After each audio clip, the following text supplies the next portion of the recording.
have the opportunity coming next month of something that I very rarely do.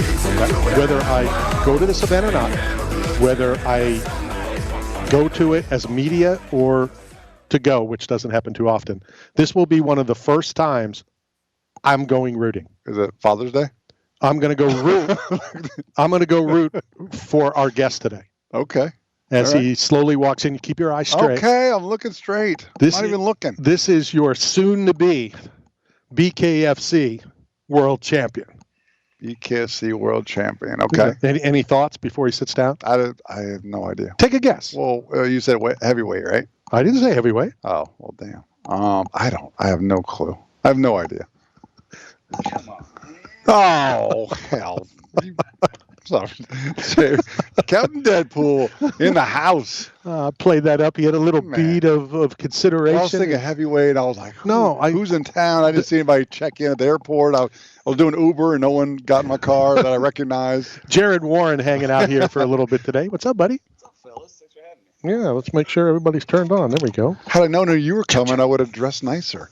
Look at this clown. Your coach is always sharply dressed. I mean, Jihad. He does put us all to shame with his 2023 best dressed in the BKFC. But you win on comfortability.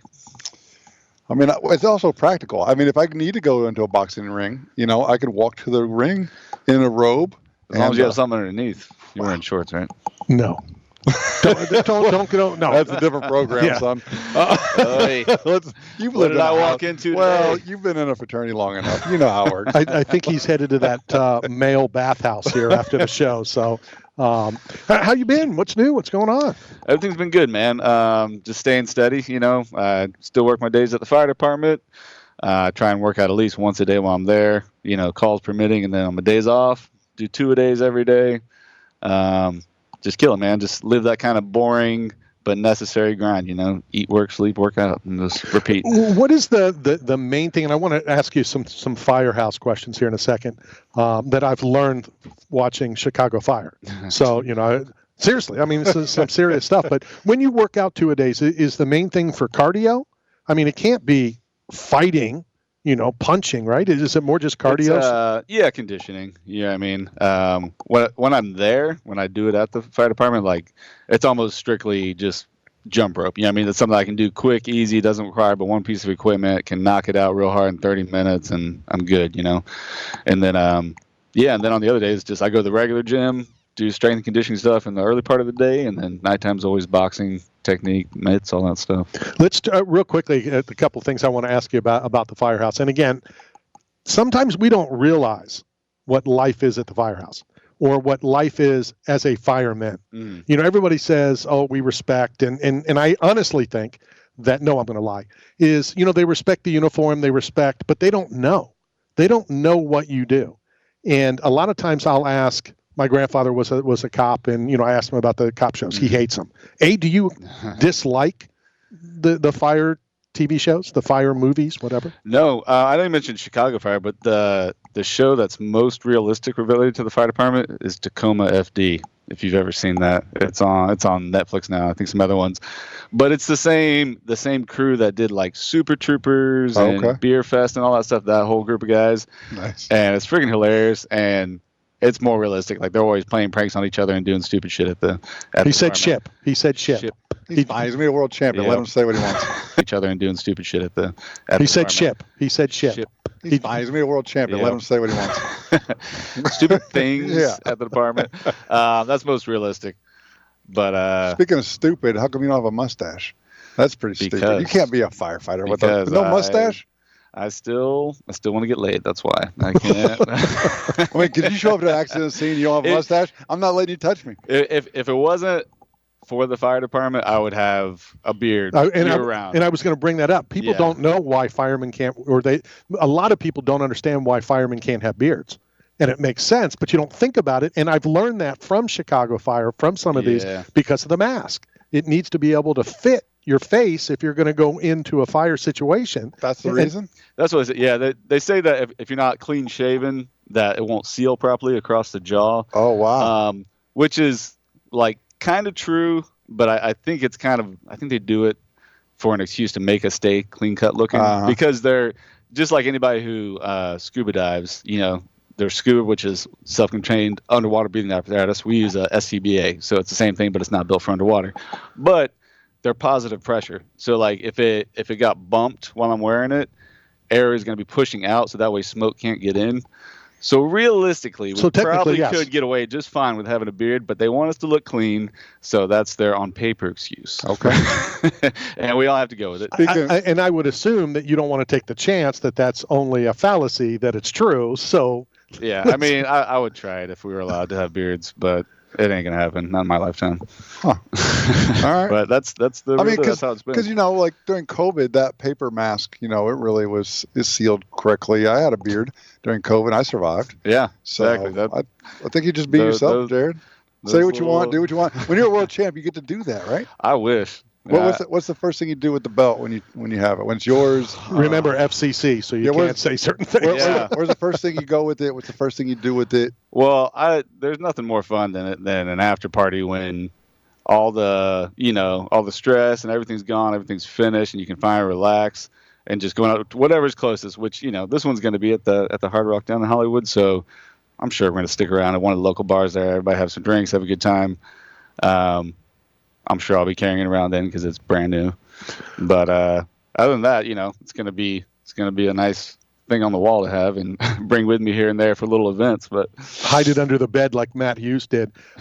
You've been in combat sports for a long time, and I always ask these questions when somebody's fighting for a title, for the belt. How do you not think about that it's for a title? How do you not come fight time? Obviously, you're going to think about it. That could be extra motivation, whatever. But how do you, when you get in there, just this is another fist fight, not the reward after? I guess it's just the instinctual side of it because, anybody that gets, some nerves leading up to a fight, which is very common, all the things that are going through your head, oh, this could happen or this could happen. It really does all go out the window when it's game time. Here it's like, I got to put that guy away before he tries to put me away. And you don't have time to think about the reward at the end of it. You're just like, I got to not suck and I got to finish this guy. You know what I mean? So yeah, it doesn't matter what you're thinking about. It just goes to. Do you want to practice some right now? I know you don't throw elbows in BKFC, but show me how good of your elbow it is. That was a nice fist there. Yeah, fist me, Randy. Fist me. Yeah. God. All right. So I was talking about Chicago Fire, and I want to get back to it for a second because I want to, in the words of Matt, and I'm not like this and I hate this, I want to give you your flowers. I hate when he says that all the time. You're learning. But people don't realize, you may not go out on a call, for a shift. Or is it called, what's it called with the police? It's not a shift, it's a tour. What's it called? We call it a shift. Okay, shift. I think that's a northern thing. Okay, so people may not realize they watch these TVs. There's pranks. We've been to the firehouse to see you. Working out, you're training, but you get that one call, and all that other stuff goes out the window. Mm-hmm. And like I said, I want people to realize, yeah, it's great. Yeah, it's the uniform, but the danger that you guys put yourself in without hesitating is something to be commended about. Yeah, I appreciate that. It's more so the fact that you have to switch your brain back and forth so quickly. Like, if we get a structure fire, it's probably going to take anywhere 2 to 4 hours, if it's like a little house or a trailer or something like that. And you're doing a lot of labor intensive type work. You get back, you try and take a quick shower or whatever, and then tones go off and they're like, boom, cardiac arrest. And here we go. Now I got to switch to medical stuff. You know what I mean? You got to go and you're giving IVs and you're doing EKGs and all that stuff.